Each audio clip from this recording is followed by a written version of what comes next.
Lance Lynn struck out 16, and a bunch of prospects got promoted. Let's discuss on Fantasy Baseball today in 5.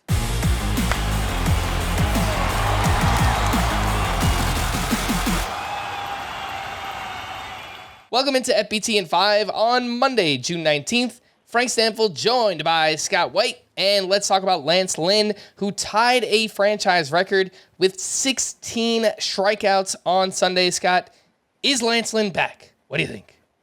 I mean, this is better than we've ever seen Lance Lynn before. Is he back? He's new and improved, apparently. I had been, and it was hard. I understand his ERA was up near 7 for most of the year, but I had been preaching patience with Lance Lynn.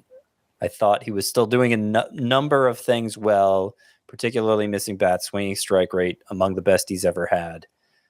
That would suggest, okay, he hadn't lost everything. There was still stuff there. It wasn't a case of him getting old and losing his stuff and not being able to miss bats anymore. And I think this start shows it in about as dramatically as possible. The 16 strikeouts, the 33 swinging strikes. I mean, just amazing. Better than I think any of us imagined seeing from Lance Lynn at any point, even us believers.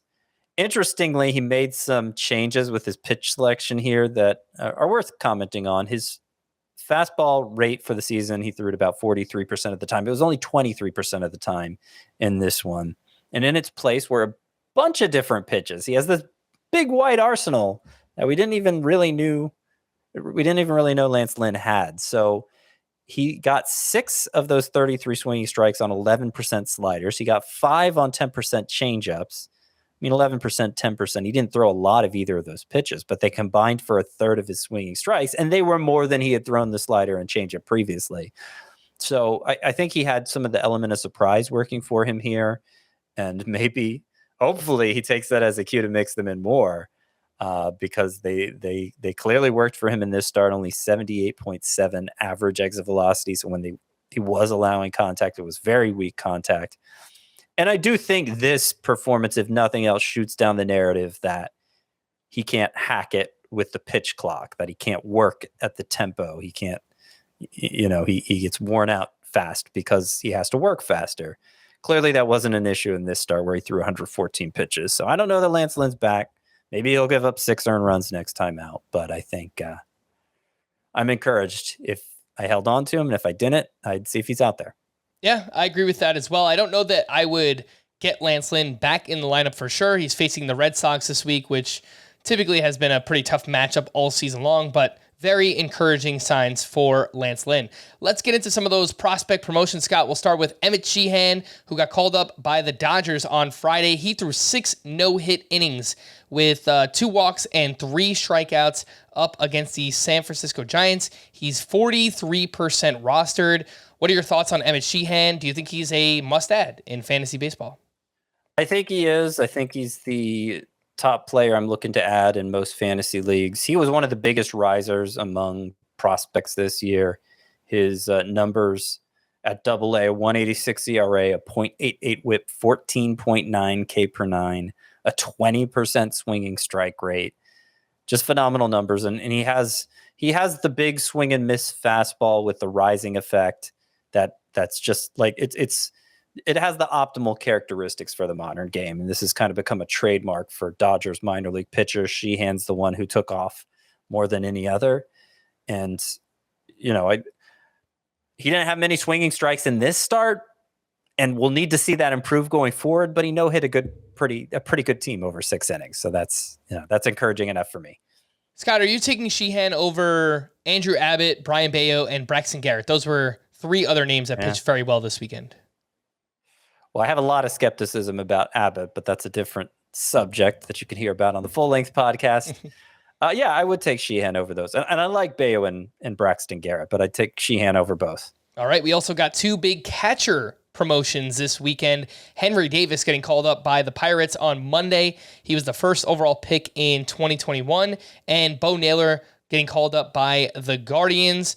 And both of these guys, 23 years old. They both come with power and speed. Scott, which one do you prefer? And, would you be looking to add either or both in a 1 catcher league if you've been struggling? If I was dissatisfied with my catcher, was Imade Melendez or Cal Raleigh or whomever else, Alejandro Kirk, if you're still trying to gut it out with him, yeah, I'd be looking to make a swap because these are two of the best catcher prospects that you could ask for, really, to arrive at this point in the season. Between the two, Henry Davis is my favorite, if for no other reason. I mean, he was the top pick in the draft, the number 1 overall pick just 2 years ago.